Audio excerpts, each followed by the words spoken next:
Welcome to Public Safety Talk Radio, the podcast for all of our heroes of public safety, including law enforcement professionals, firefighters, EMTs, corrections officers, healthcare workers, and more.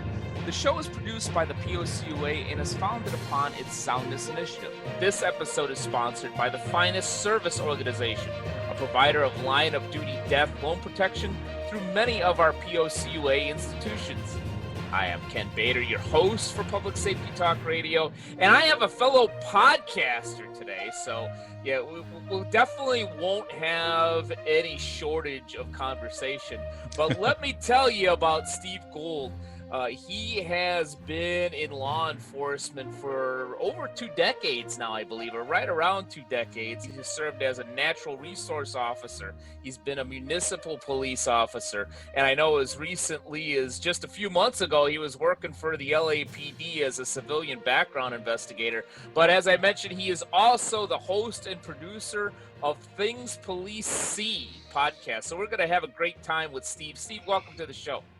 Thank you, sir. Thank you for having me. Hey, not a problem. I'm glad we were able to work this out kind of at the last minute here. Absolutely, man. I tell you what, I love being a guest. There's nothing like it. It's no editing, none of that stuff. Yeah, you don't have to do any thought beforehand. All you got to do is show up, right? It's great. I love it. So, as I mentioned, you've got a couple of decades experience as a law enforcement professional. And I understand that now you're back in Massachusetts. So tell us a little bit more about your law enforcement career and especially what you're doing now. Sure. It's 14 years. And I just correct you only because I don't want to get my balls busted by my buddies saying, you're telling people you got 20 years? Well, I was trying to do the math on the bio. It's like, all right, 10 and 4. And then I added, I think I double added the time in Los Angeles in law enforcement. So, okay. Well, we'll say about 15. That's about right. Yeah. Yep. That's absolutely right. My father was a police officer, 30 years, small town, grew up, him coming home, seeing him in uniform, eating every meal. And it just really, stuck in my brain. We had a good relationship, still do. And that's just what I wanted to do, was be a police officer. I just saw him as like a guy around town that people respected, and he was there to figure problems out, help people. It wasn't like kicking doors in type of deal. We weren't in like New York City, more like just your local copper, just a guy that, from a bat in your living room to your drunk uncle who's, knocked over the Christmas tree and has to be dragged out. That they deal with everything, the town cops, but like a community caretaker, that's what appealed to me. So I got into that eventually. First, like you said, I was a natural resource officer. Did that for 4 years. What a good job out of school. 22 years old, boats, ATVs. Yeah. It's a good time. It's not a lot of money in it. There's not a lot of Massachusetts does not really embrace their environmental policing agencies. They don't really give them money. So I can see why you went back there. Yeah. I'm not in environmental policing now. I'm in normal policing. So the pay's better. But I went from that to normal copper. Then we had a little 4-year break in California. Just wanted to go there, and that's a whole nother story in itself. Am I getting way off track from your question? Is this too much? Not at all. Go for it, man. I'll edit it all out, and nobody will hear this. But keep on going. I'm finding it interesting. So go ahead. So probably like my 10th year as a normal cop on the Cape, just decided, and I need a break. My wife and I both were like, let's do something different. Like we've lived in Massachusetts our whole lives, born and raised there. We saw an opportunity where we had enough money saved and we could rent our house, and we just hit the road in a camper, an RV, and went to California. No job lined up, nothing, just left. Friends and family were like, what are you doing? You got this job, you got good benefits, you own a house. And it didn't matter. We just had that crazy itch, so we left and we went cross country, went all different places with the kids, spent a bunch of our life savings, and landed in Southern California, and just had no job, nothing. And I had applied to LAPD background unit 9 months before and had heard nothing. And then luckily 2 months being there, starting to panic a little bit. Yeah. I get a call from them and they're like, "Hey, we got a spot. It's only part-time, but you want to come and interview?" I was like, "Sure." I go in there and, it's these interviews are, you ever done an interview with the oral board? There's like people on one side and just you on the other. And yeah, what's funny is, fun fact, and I think some of our audience knows this, for a very, very brief time in my early 20s, I trained to be a firefighter, and I was interviewed by a couple of those oral boards. Obviously didn't do very well because I never became a first responder, but continue. I'm familiar with them. yeah.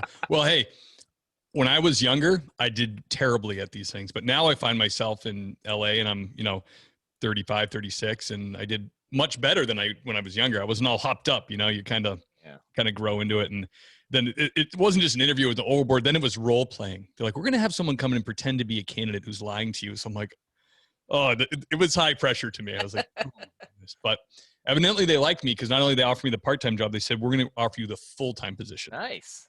And I was like, oh my goodness. So then from there, I got certified as a bodyguard. I got my California guard card and my California open firearms permit. And then on top, I had LEOSA because I was law enforcement long enough. If you leave law enforcement after being 10 years on the job, you get LEOSA certified and you can carry anywhere in the country concealed. So now I found myself working for the backgrounds, and also I can do close protection work and work for like high-end retail, which was, something you'd think you'd never do. I retired LAPD guy's like, "Hey, I got a buddy. He does, he manages the account at Harry Winston, which is, huge money. And you want to work there for extra money?" I'm like, "Hell yeah." So they're like, he's like, go buy a black suit and a black tie, white shirt. I'm like, okay. And before you know it, I'm doing a bodyguard gig to LL Cool J. And we're behind the scenes at the MTV Movie Awards. And I'm like, here I am from Cape Cod Copper to LA. And 3 months later, I'm tailing LL Cool J through the cast of Stranger Things and Mark Wahlberg. They're all hugging, and LL Cool J's walking. He walks us right through. There's an reporter.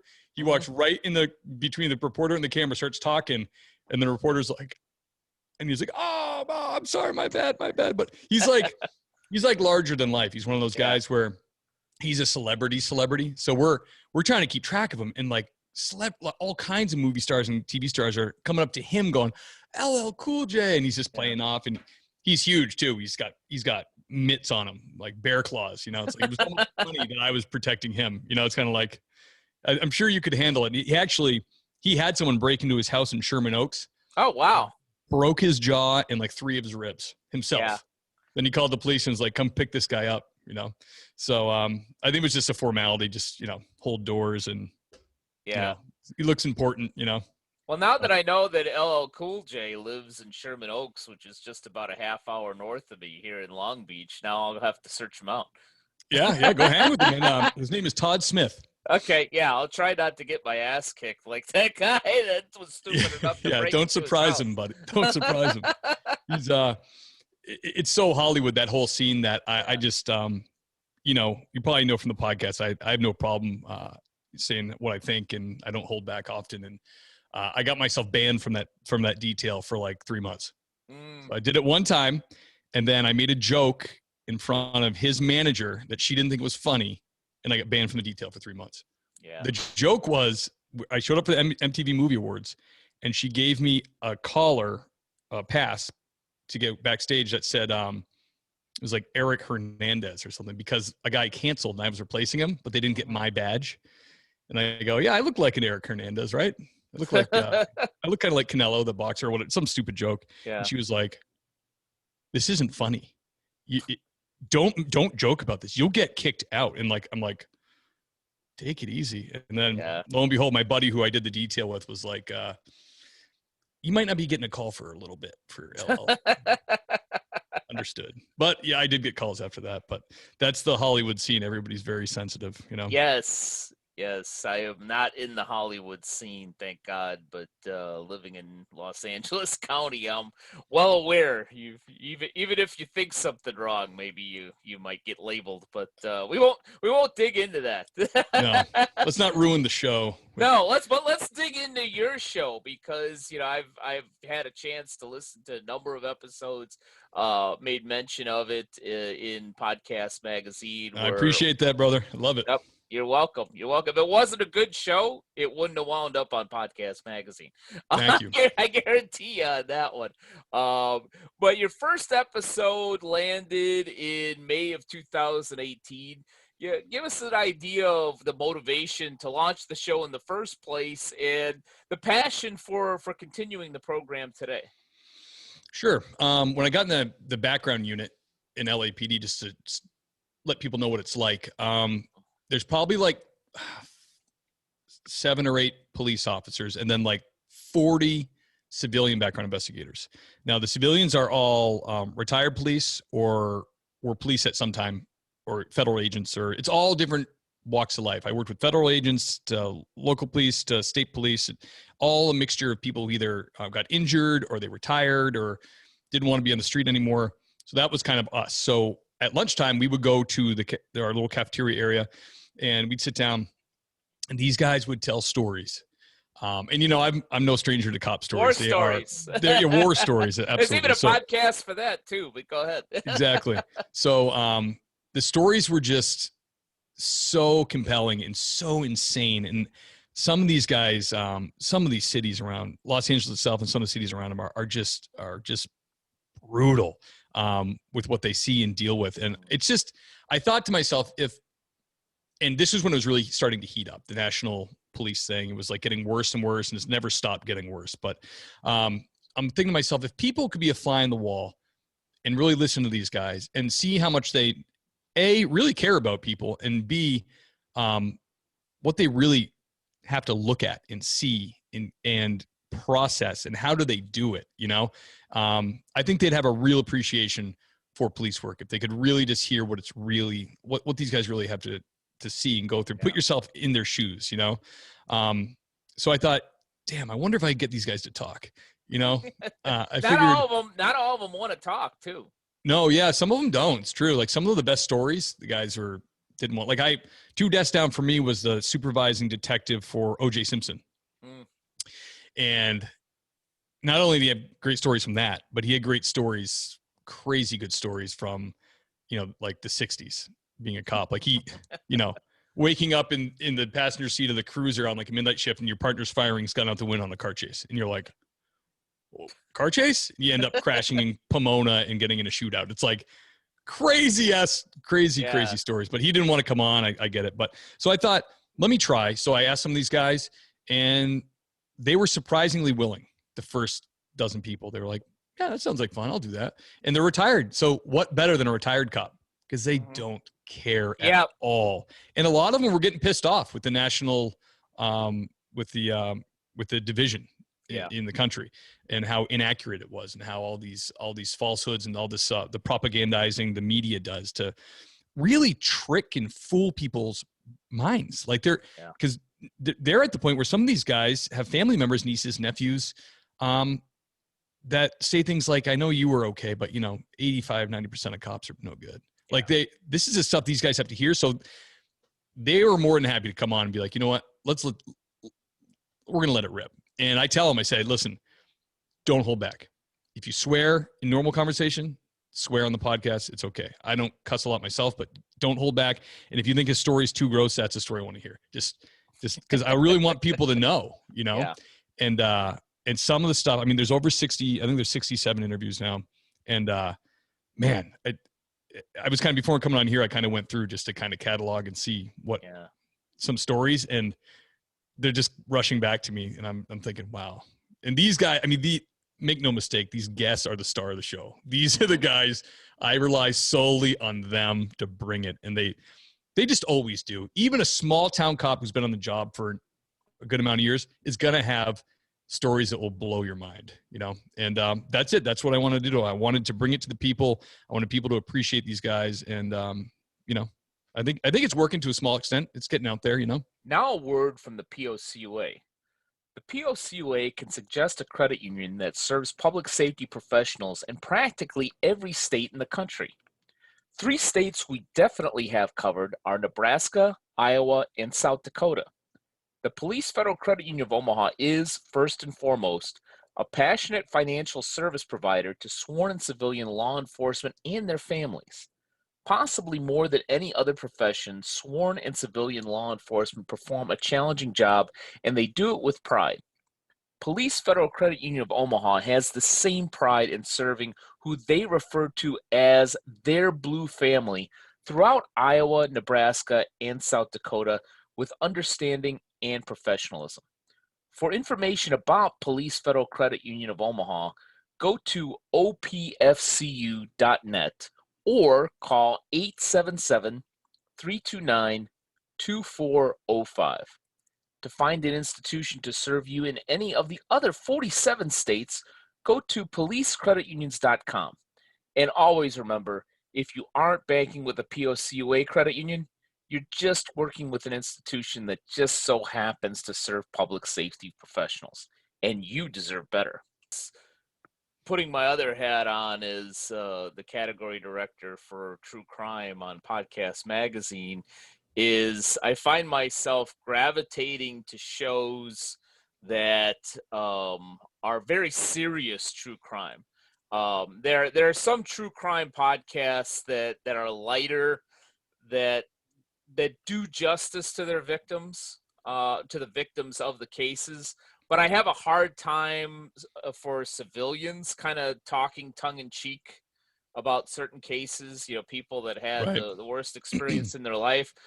But for some strange reason, in your show falls into this, I have no problem hearing first responders take light and joke about a serious case, a serious situation. And it's almost like, to me, and maybe I'm wrong, and you can correct me if I am, is that one, they have a right to make fun of it a little bit, not at the victim's expense, but at the case's expense, or Sure. definitely at the criminal's expense, because that's just fun. Right. Uh, Yeah, and absolutely. and also, and I even mentioned this to another guest that I had on Public Safety Talk Radio, is it's kind of like a gallows humor. If you don't joke about it a little bit, you're just going to take it in emotionally and break down, and that's not going to do anybody any good. Absolutely. That's 1,000% correct. And every cop I interview says that. They say, it's like the gallows humor that they call it, like black humor, that dark humor, Yeah. where it's just like you go to a horrible scene, you have that initial moment of like, the adrenaline dump or whatever, and you're all kind of coping. And then 5 minutes there, the jokes start. It's as long as it's just the coppers, you have to lighten the mood. You have to, it's a survival thing. You have Sure. to get through. It's a coping mechanism, and we can get ourselves in trouble, because we're these serious scenes. There's not just cops that show up. They're coroner, firefighter, whoever else. And the media.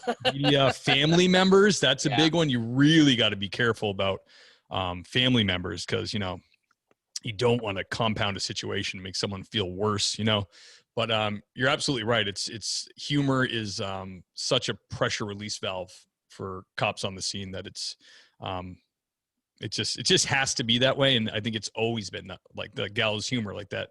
That's that's like an ancient term almost. It's just always been there. Yeah. Funny side story, but relevant to our discussion, is I listened to a number of episodes before I listed things police see on Off the Charts in Podcast Magazine. And then, as all of us do as we're covering podcasts, we go on to other things. And so I hadn't listened to your show for a while, but I had you on my radar. And then, kind of at the last minute, we were able to get this great discussion scheduled. And I thought, I better reacquaint myself with the show, because I haven't listened to it in months. So I pulled up, I forget which episode it was. I believe your guest was Bill Kahn. if I remember, or Kane, or it was a gentleman that's retired and is a comedian now. He's Oh yeah, Bill Cannon, I think. Bill Cannon, that's it. Yeah, Yep. Bill Cannon. When I was looking to the side on my phone, I wasn't communicating with my bookie. I was actually looking. It's like, is that show still on my list here? Yeah, he's from Off the Cuff, or Police Off the Cuff. Yes. Yeah, Police Off the Cuff. We're gonna have to get him on the show too. But he's great. He had one of the best, probably the line of the year, and one of the top 5 ones. When you play stupid games, you win stupid prizes. Yep, absolutely, so true. And it was a lot of that episode is a lot of what is so cool about your show is it's these police officers sharing some of these really hard stories, but also being able to make light of a very heavy situation, but not necessarily take it lightly. I think that's what the public really needs to understand. Just because they're making light of it doesn't mean that they're taking it lightly. Absolutely. Yeah, that's totally true. There's, don't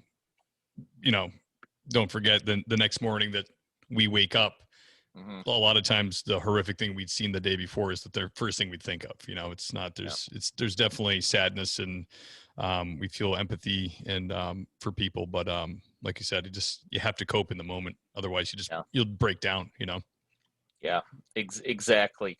So from that aspect, I got to ask the obvious question is, in all of your experience and, about 70 shows, give or take, of Things Police See, what was the most disturbing story that you covered? And what's the funniest one, the most outlandish, humorous one? I'll let you choose which one you talk about first. Oh man, the humorous one is tough, because it's like a lot of times you ask a cop something funny and they say something horrific, and you're like, not sure people are going to think that's funny, but I understand what you're saying. Yeah. A lot of times it's the same story. So I went through to refresh my memory, my episodes, and I have a few I'm going to name, if you don't mind. Sure, go for it. And there's so many more, but one truly disturbing one was Brad Nischwitz. He was an Ohio sheriff. He got called to a hotel room for someone bleeding, and moaning and yelling. I'm paraphrasing what he said, but Sure. He gets there and there's a guy, lying there bleeding with a towel over his crotch, just moaning on the floor. And forgive me for how graphic this is, but Sure. The guy, completely sober, no alcohol, no drugs, removed his own penis and testicles in a scalding hot shower with a knife. When he was done, he took the twig and berries, put them into a Ziploc bag, and then dropped them behind the toilet. And I thought, I'm like, this guy's high in crystal meth, right? Or he's like, he's like, no, he goes, he was diagnosed bipolar. That's how serious that disease is. People kind of play that down, but there's varying degrees of bipolar, and this kid had it bad. And I just thought that was so disturbing. Just castrated himself. I'm crossing my legs right now. This now tells me that I need to talk to my guests beforehand and ask me, how disturbing is this going to be? Not necessarily to my audience, but to me. Yeah. So that one was screwed up. Another one on Jimmy Barber, great. Macon, Georgia, which Macon PD has actually been disbanded, but from Macon, Georgia, he was a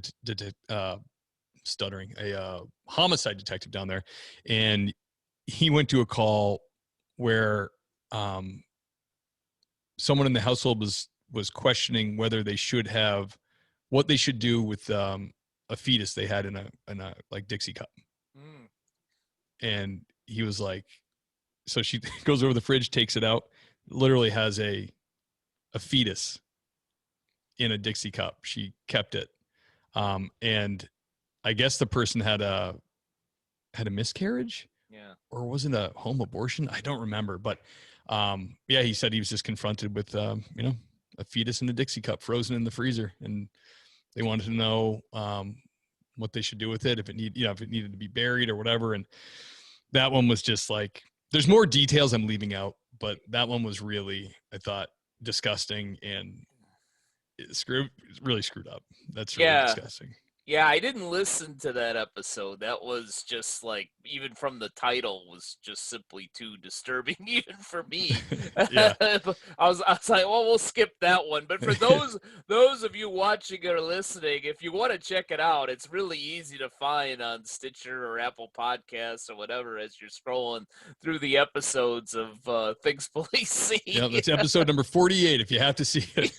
But it's a good, he actually does a great interview, and he's got that great Southern draw. But that one was like, what? That's okay. I can't believe someone would do that. Then episode 41 was Dan Kono. He's from Pomona, and he had a sibling decapitate another sibling. A brother decapitated a brother, and when they came through the door, the head's rolling towards them. So that was really, really just upsetting imagery to have. Really screwed up. Then episode number 7, Robert Rangel. He actually worked with him at Backgrounds. He's retired now. Congratulations, Robert. And he has a book. He's actually an author. He has a book called The Red Dot Club. And when he showcases a bunch of officers being shot in the line of duty and what it was like, their experience. So it's a really good book, Red Dot Club. But this one's over the top disturbing. So I guess you can edit it if it's too much. I don't know. No, go for it, man. I could Okay. always edit it, but I mean, our audience are big boys and girls. So Okay. Hey, this is what they see. This is what happens. So he was in West Hollywood as a sheriff, deputy sheriff on patrol, and him and his partner were walking by an alley, and this guy stumbled out, all messed up, all disheveled, and he just stunk like crap. He's like, what is with this guy? You don't want people, especially West Hollywood, you don't want anybody grabbing you, and who knows what they're doing in the streets. And exactly. He has his right arm is just covered in feces, and so they're like, hold on, wait right there, like don't go anywhere. So he stands by, they go in the alley, and they shine the flashlight down, and there's a guy on his knees, and then face in the pavement, passed out, pants around his knees, and just like a huge gaping anus where this guy had been just horribly violating this guy. Yeah. And the guy's passed out. He's like not even conscious. And he told me that story, and I was like, I know I said any story, but but you had to choose that one. really messed up, man. But yeah, he goes, and then he goes, the problem with that people don't realize is, and they get people covered. We get, in general, you at times get people covered in their own bodily fluids, Yeah. And you still gotta cuff them, and you gotta deal with them, and you gotta book them, you gotta fingerprint them. And sometimes they're covered in any bodily fluid you can imagine, and you just got to get up close and personal, and it sucks. And it sucks for your cruiser. It sucks for everything they come in contact with, and they're never sober, so they're always like, yeah, don't touch me, dude. So that one was just, whew, I thought that was crazy. And, besides the crazy and disgusting stories, there's also, I recently had Donnie Brasco on, the real Donnie Brasco, Joe Pistone. That was so fun to have him on, the guy, because the Johnny Depp movie. Yeah, Johnny Depp, yeah. Donnie Brasco. So they based on Joe's, infiltration of the New York gangs. And then Dan Kelly from Portland Police Department, Seattle Police Department, he kills a cop killer. The cop killer that killed the 4 Tacoma police officers while they were eating confronts Dan Kelly in the street in his patrol car, and he takes him out. And that one's really popular. It's like, it is so eerie. The guy's just walking towards him with his head down, like clearly he's found his next mark, his next cop he's going to kill. And a chopper pilot from Ontario, a bunch of canine guys. Just, I'm really the catalog of interviews I have, and without like patting myself in the back too hard, like I really love it. Like I love these guys, and like I said, it's not me, it's these guys. Yeah, these guys step forward with these stories, and it's like they're great, And after every interview, I'm like, we usually exchange phone numbers, and I consider these guys my friend. It's just like it's a real bonding experience. Them just sharing all that crazy stuff. So. Yeah. Are we going to get to the humorous one soon? Oh, yeah. Sorry. Like I said, sometimes those are kind of. I just before I get depressed. Yeah. Are you crying? I'm sorry. No, there's no crying in podcasting, Right. especially in the first responder realm. Right. all my police and firefighter friends would be busted my balls until I die if I cried on this show. I always just I do all my crying off camera. Mm-hmm. Yeah, there is some really funny ones. Dave Escoto has a couple of real popular episodes. The guy is hilarious. He was supervising homicide detective at LAPD, and he was in Vice for a long time. And his stories are just great. You know, he has this one about this hooker. He was doing Vice. And the Vice rules are really crazy. Like, you can have a certain amount of drinks while you're working. You can buy drinks for other people because you really have to get in there. You know, you have to, you can't, you're going to stick out if you're the cop. You know, you have the alligator shirt tucked in with the Nextel in your belt if it's the early 2000s, you know.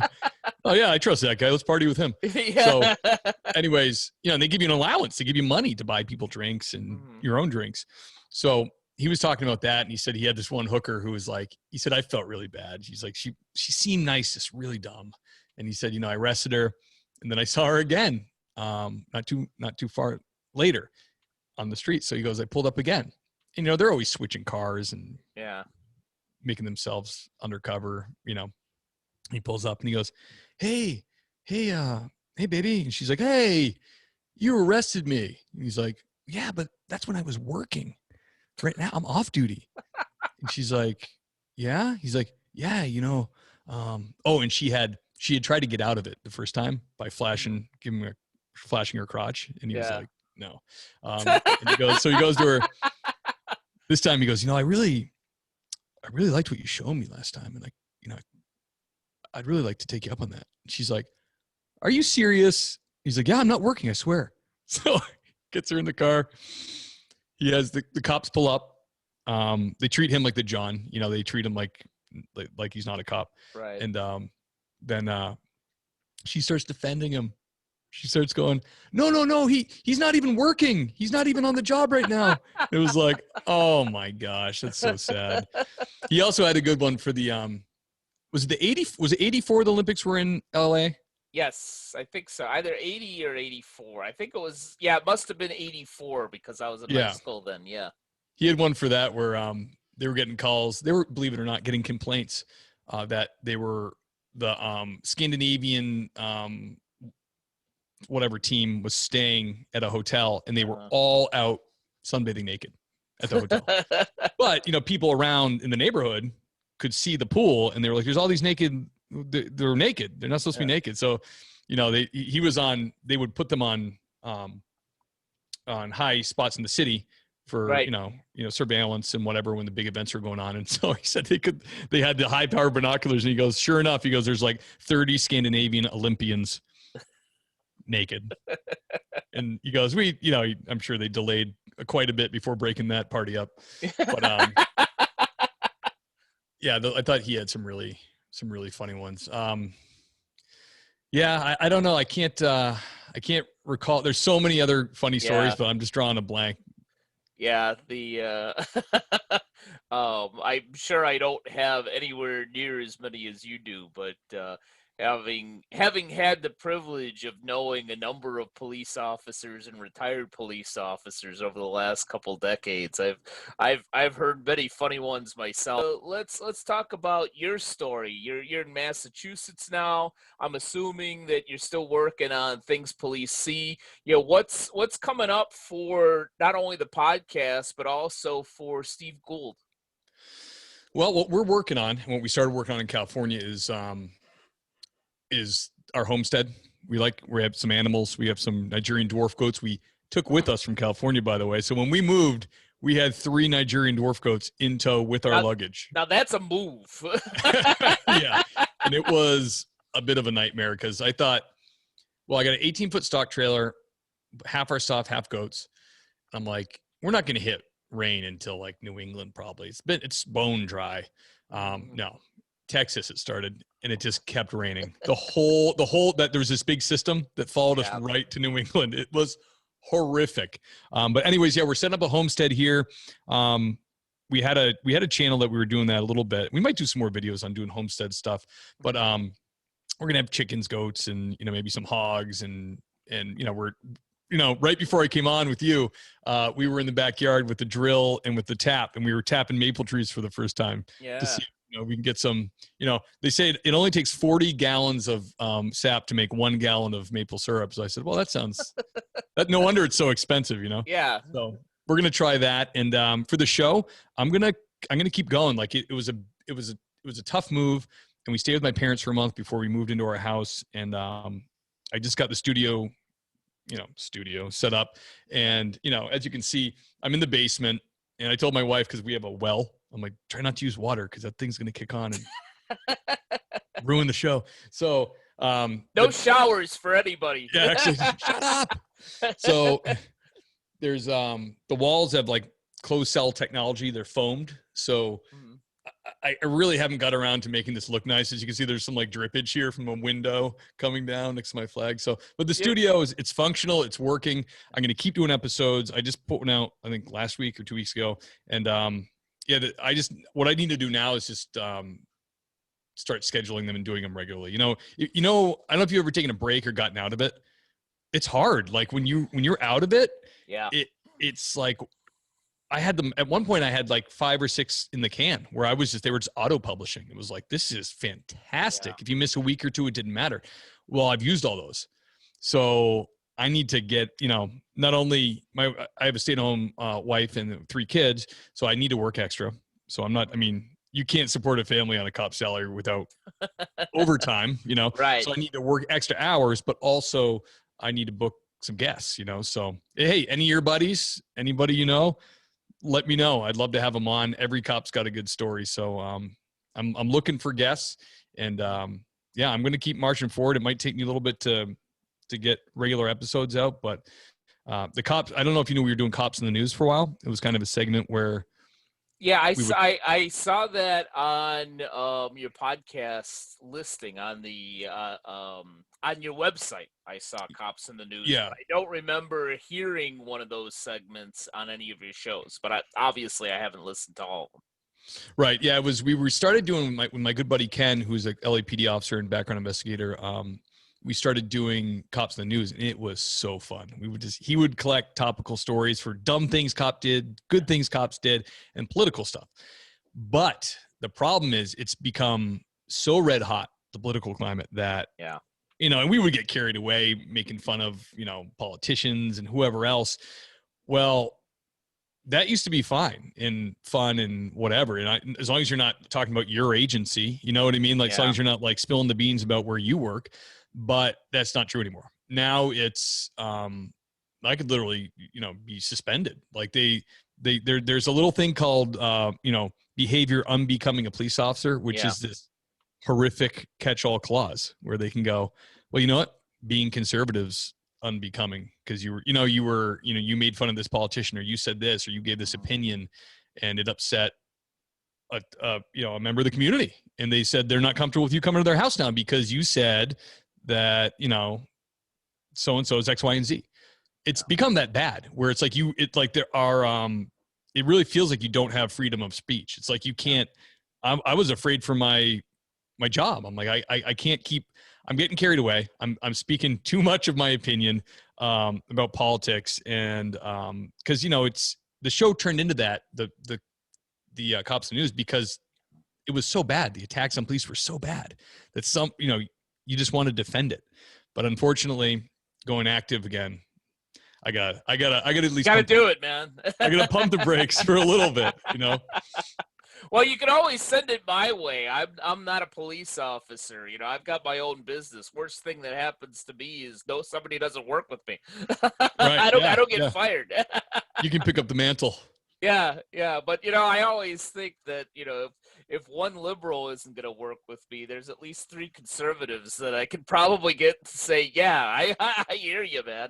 And you know what? The divisiveness, and maybe as a fellow podcaster, you can comment on this, is, I'm proud to be a Republican. I didn't agree with everything that Trump did. The one thing that I do appreciate is he was very vocal and supportive of law enforcement. Yeah, I keep looking for, well, how do we bridge the gap here? I do agree as a civilian that proudly supports law enforcement that there does need to be change, that there does need to be some enhancement to the profession and so forth. But and frankly, and I've said this many times, any change that increases the probability that law enforcement are going to go home after their shift safely to their family, I'm all for that. Sure. Yeah, but where do we go as a fellow podcaster and you as a law enforcement professional? Where can we find some middle ground out there? That's $1 million question. I don't know. So the problem is in my view, the far left, and which is becoming the normal left, just there's no truth. So when you have no absolute truth, then your moral compass is spinning. You can talk yourself into anything being okay, which is not okay. And that's what we're seeing. And I'm with you. I fully recognize that Trump had a fair amount of buffoonery. It was like, at the same time, I really thought he was hilarious a lot of times, Yeah. but I understand, like, I wasn't like beating my chest over Trump, but I voted for him, Yeah. and you kind of have to vote on issues. If you're dealing with these super elites, we don't know. Do we really know them? Either side? No. Who knows what these people are? Probably drinking the blood of infants. I don't know what they're doing, but he was pro-cop, pro-Christian, pro-life, pro-Second Amendment. That's all I need to hear. Yeah. The other side was none of those things. So that's how you vote with the issues. And I think FaceTime's so important. Like, I've had on Facebook, people just defriend me on Facebook or not want to talk to me, like old friends. Yeah. But the thing is, none of us have really changed. Like, if you get together with someone in person, which is hard now, or you talk on the phone, you can see it's the same guy or same gal. Like, there's still that humanity, that connection, and that's all removed with online stuff. That you build a straw man in your mind of who this person is. I catch myself doing it. I have good friends that I love dearly that are super liberal, and they post something, and I'm like, I start building this straw man of who they are. They're this monster that I want to smack, and then I'm like, no, you don't. You love this guy. You love having beers with him. He's a great guy, and like, on the important stuff, you guys always got along. So it's like, I think the online culture is really toxic. It's really bad. And it's and it's only been spurred on by the COVID lockdown. So people are living online. Yeah.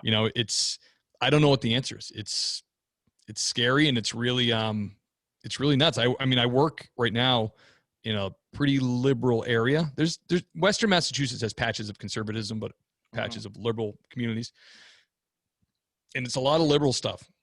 Yeah. Never had a problem getting along with everybody, but and a lot of people in the liberal in the community are very friendly towards the police, but they will say things in public forums, and you're just like, what? Like, would you like to come with some facts, or are you just going to repeat what you heard on CNN? Because this is, and it's hurtful to people. Like, I'm a person, like I'm a law enforcement, it's like, it's really weird. And you're right. I don't know what the answer is. And it's a scary trajectory. Yeah. Well, if you don't come up with the answer, I won't even air this episode, because I brought you out because I wanted answers, man, and you're not giving me any. But you were told I had the answers. Yeah, I was told somewhere that Steve Gould had the answer for me, and now I don't have it. I don't have the answer either. I think, in a maybe a very naive or sophomoric way, I think that there might be some answer in comedy, frankly. Absolutely. I heard a perfect joke, and I forgot where I heard it. And this is kind of how I feel about the last election. I hated my choices. I said, these are the two guys. This is it. I got nobody else. Really. Right. You can't give me somebody. You're not going to get the choice of someone who grew up in a log cabin ever again. Yeah, and there was this great joke. I don't remember where I heard it. It might have been on Comedy Central or something, but it was something to the effect of, this is how messed up our country is right now. We're having trouble transitioning from one unqualified old white man to another unqualified old white man. And I thought about it, I was like, you know what? You're spot on, really. That's funny. I think you're right with the humor. I think if you can laugh at either side, it's incredibly healing. And once in a while, SNL will take a dig at the left, and it's great to see them laugh at themselves. You know what I mean? It's like, because it's really the guys and girls out there that are supposed to be relieving our pressure and making things funny, like Jimmy Kimmel and all these other hosts, are really been letting us down. They're like really kowtowing to the culture and it's really like, you guys are supposed to. SNL used to break through that, and they would brutalize a Democrat or a Republican just for fun, and it was great. And when those guys start picking teams, man, it gets sad. Bring the clowns back, make us laugh, distract us. Exactly. So, all right. So, most important question is for our audience out there. I know it's easy to find things people see, but where can they find your great podcast out there? There is thingspolicesee.com. Right. That kind of acts as a hub. If you go there, it's my website, and we'll give you some options. You can apply to be a guest there. You can buy some merch if you want. If you want to buy some merch before even hearing the show, please do. There's an episode section, and you can go. It gives you some options. You can listen right on the website, or you can go to Stitcher, iTunes, or Google Podcasts, or it's everywhere. Yeah. And on Facebook, Things Police See Facebook page, go there, and sometimes I do live events and stuff like that. Definitely get yourself a Things Police See t-shirt. Then get yourself a Public Safety Talk Radio t-shirt. Perfect. You'll at least have shirts for 2 days out of the 7 days of the week. Right. But Steve, I so enjoyed talking to you. Great insight and a really great show. When you're not listening to Public Safety Talk Radio, definitely listen to Things Police See. And just really appreciate your time today, Steve. Thanks, brother. I had a really good time too. Yep. And thank you to all of you who have either watched or listened to this episode of Public Safety Talk Radio.